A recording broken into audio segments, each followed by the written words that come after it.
এহরাম অবস্থায় নিষিদ্ধ কার্যক্রমগুলো, এখান থেকে হবে আমাদের আজকের আলোচনা। এহরাম অবস্থায় নিষিদ্ধ যে কার্যক্রমগুলো, প্রথমত নারী পুরুষ সকলের জন্য নিষিদ্ধ, এরপর শুধুমাত্র পুরুষদের জন্য নিষিদ্ধ, এরপর শুধুমাত্র মহিলাদের জন্য নিষিদ্ধ। এই বিষয়গুলো আমরা আপনাদের সাথে আলোচনা করছি। আপনারা অ্যাভেলেবেল কিতাবপত্র বই পুস্তকে ওইভাবে পাবেন না, এগুলো আমি বিভিন্ন কিতাব স্টাডি করে আমি আলাদা আলাদা করে নোটগুলো করে নিয়ে এসেছি। এই বই আজকে আপনাদের জন্য আনা হয়েছে। আপনারা ইনশাআল্লাহ আলোচনা শেষে, প্রশিক্ষণ শেষে আপনাদের যার যে কয়টা বই প্রয়োজন আপনারা ইনশাআল্লাহ বই গ্রহণ করবেন ইনশাআল্লাহ। সম্মানিত আল্লাহ পাকের মেহমান বৃন্দ, পুরুষ মহিলা উভয়ের জন্য নিষিদ্ধ কার্যক্রম। ইসলামী শরীয়তের দৃষ্টিতে এহরাম ছাড়া অন্যান্য সময় এই কাজগুলো আপনার জন্য হালাল, আপনার জন্য বৈধ। কিন্তু এহরামের নিয়ত যখন করে ফেলবেন তখন হজের সম্মানার্থে, এহরামের সম্মানার্থে আপনার জন্য এহরাম যিনি বেঁধেছেন সেই ব্যক্তির জন্য এটা তখন নিষিদ্ধ হয়ে যায়, হারাম হয়ে যায়। যদি এই কাজগুলো কেউ করে ফেলে তাহলে তাকে অবশ্যই দম দিতে হবে। আসুন সেই কাজগুলো কি? আমরা এহরাম বেঁধেছি, নারী পুরুষ। মাথার চুল ছোট করা যাবে না, পুরোপুরি মাথা মুন্ডানো যাবে না, চুল ছেঁড়া যাবে না, শরীরের কোনো পশম ছিঁড়া যাবে না, দাড়ি ছিঁড়া যাবে না। মোট কথা হলো চুল এবং পশম বলতে যা বোঝায় কোনো কিছুই উঠানোও যাবে না, মুন্ডানোও যাবে না, কাটাও যাবে না, ছিঁড়াও যাবে না। এই ব্যাপারে আমাদেরকে সচেতন থাকতে হবে, এক নাম্বার। দ্বিতীয় নাম্বার, হাত ও পায়ের নখ কাটা যাবে না, ছিঁড়া যাবে না, উপড়ে ফেলা যাবে না। যদি এমনটা করা হয় তাহলে কিন্তু দম ওয়াজিব হয়ে যাবে। কিছু কিছু মানুষ ওনাদের একটা ফিতরত অভ্যাস, কথা বলতেছে আর নখ কাটে। খেয়াল করছেন আপনারা কখনো? নখ কাটে আসে, আমি দেখি তো বিভিন্ন কারণে আসে, দেখি হাতের নখ নেই, বলেন নখ এত ডাবাইছেন কেন? হুজুর অজান্তে মুখের মধ্যে নখ চলে যায়। আমাদেরকে খেয়াল রাখতে হবে এহরাম অবস্থায় হাতের আঙ্গুল যাতে মুখে না যায়, এই ব্যাপারে আপনারা অ্যালার্ট থাকবেন। নখ কেটে ফেলছেন দাঁত দিয়ে অথবা ছিঁড়ে ফেলছেন, উপড়ে ফেলছেন, আপনার উপর দম ওয়াজিব হয়ে যাবে, নারী হোক পুরুষ হোক, খেয়াল রাখতে হবে।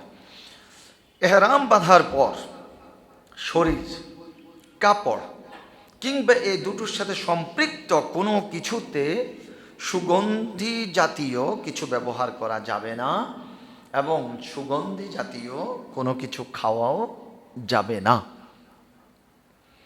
এটা আমাদেরকে খেয়াল রাখতে হবে।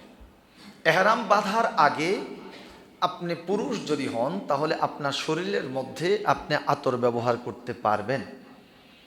আর আপনি যদি মহিলা হন তাহলে মহিলাদের জন্য ওইভাবে ফ্লেভার ছাড়া এক ধরনের আতর আছে যেটার গ্রানটা আপনার মধ্যেই সীমাবদ্ধ থাকবে, বের হবে না। গায়ে যাতে দুর্গন্ধ না হয় আপনি চাইলে সেটা ব্যবহার করতে পারেন, কিন্তু কোনো ফ্লেভার বের হয় এমনটা মহিলারা ব্যবহার করতে পারবে না। পুরুষেরা আতর ব্যবহার করতে পারবে গায়ের মধ্যে এহরাম বাঁধার আগে, নিয়ত করার আগে। রেফারেন্স, আম্মাজান হযরত আয়েশা রাদিয়াল্লাহু তাআলা আনহা, রাসূল করিম সাল্লাল্লাহু আলাইহি ওয়াসাল্লাম যখন এহরাম বাঁধেন তখন আয়েশা রাদিয়াল্লাহু তাআলা আনহা দুই হাতে আতর মেখে রাসূল সাল্লাল্লাহু আলাইহি ওয়াসাল্লামের গায়ে লাগিয়ে দিয়েছেন। আপনার সাথে যদি আপনার বিবি উমরায় যায় তাহলে যদি সুযোগ থাকে স্ত্রীকে বললেন তুমি আমার গায়ে একটু আতর মেখে দাও না, তাহলে তো আয়েশা রাদিয়াল্লাহু তাআলা আনহার একটা সুন্নত পালন হয়ে যাবে।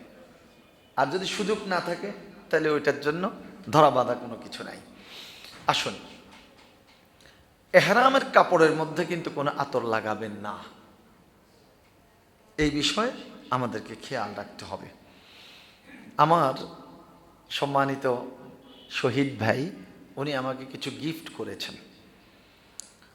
এহরাম অবস্থায় আমাদের বাংলাদেশের স্কয়ার ওনারা কিছু সাবান, কিছু শ্যাম্পু, এটা ফ্লেভার ছাড়া ওনারা তৈরি করেছেন আমাদের হাজী সাহেবদের এবং ওমরা পালনকারীদের সম্মানার্থে।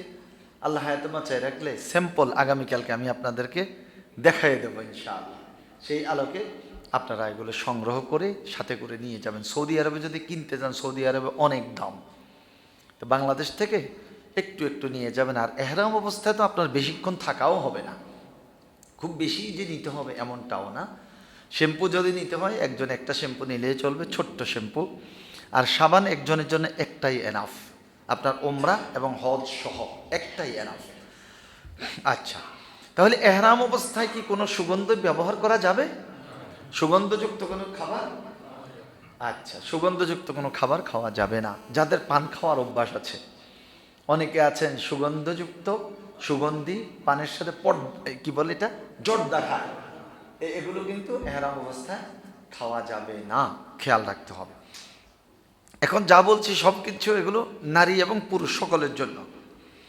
বিবাহ করা এ সংক্রান্ত আলোচনা করা নিজের কিংবা অন্য কারো, এই বিষয়ে কোনো আলোচনা করা যাবে না।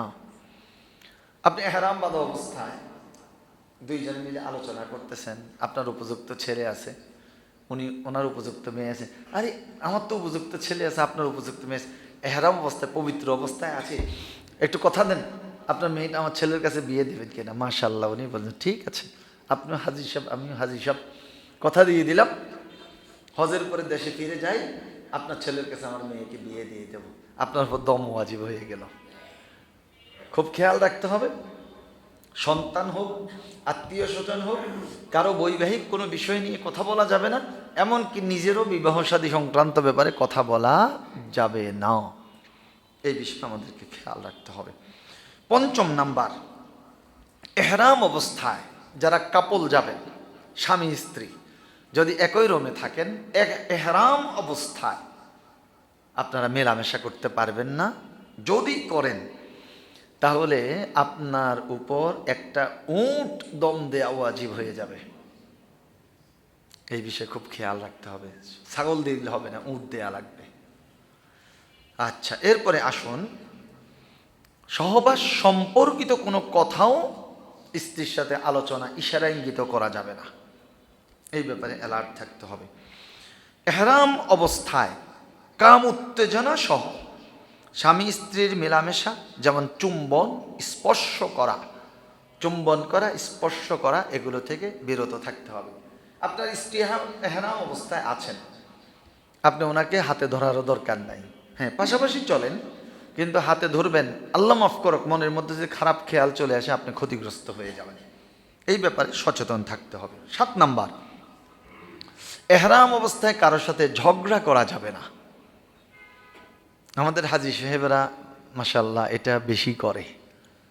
হাজী সাহেবেরা, আমি আপনাদেরকে একটু বলে দেই, আলহামদুলিল্লাহ বহুবার হজে গিয়েছি, হাজী সাহেবদের ম্যাক্সিমামে দেখি যে সেন্টিমেন্টাল থাকেন, মেজাজ গরম হজের মধ্যে। আর আপনারা দেখতে পাবেন, আপনারা সালাম দেন কিনা জানি না, কেউ কাউকে সালাম দেয় না হজের মধ্যে। আপনি দেখবেন বাংলাদেশি হাজি হোক অন্য দেশি হাজি, কেউ কাউকে সালাম দেয় না, হাঁটতেছে তো হাঁটতেছে, সালাম দিলে সালামের জবাবও দেয় না।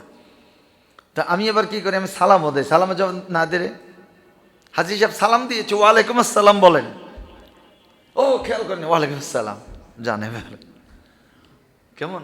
আর কিভাবে দৌড়ায়, মনে হয় যেন সেন্টিমেন্টাল, কারে মারবে না কারে খাবে। এটা আসলে ওনার দোষ না, দোষ তো শয়তানের।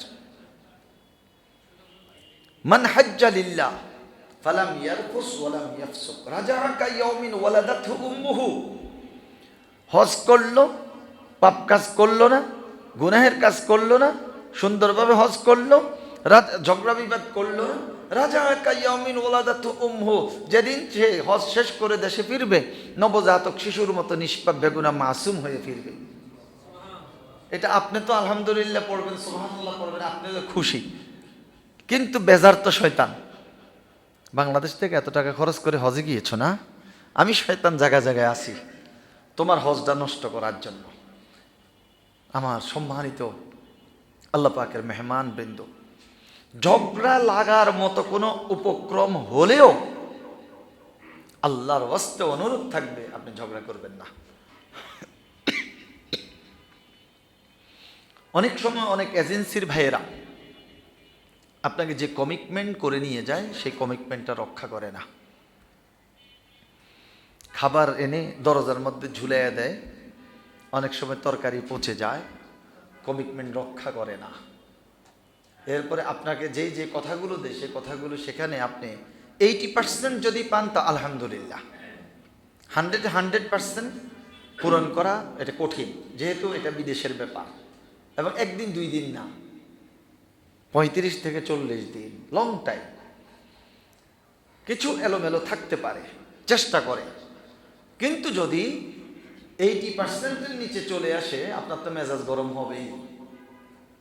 সেই সময় কি করবেন? আর যতটুকু বুঝানোর মাধ্যমে সম্ভব হয় আপনার হজটা আপনি নষ্ট করে দিয়েন না।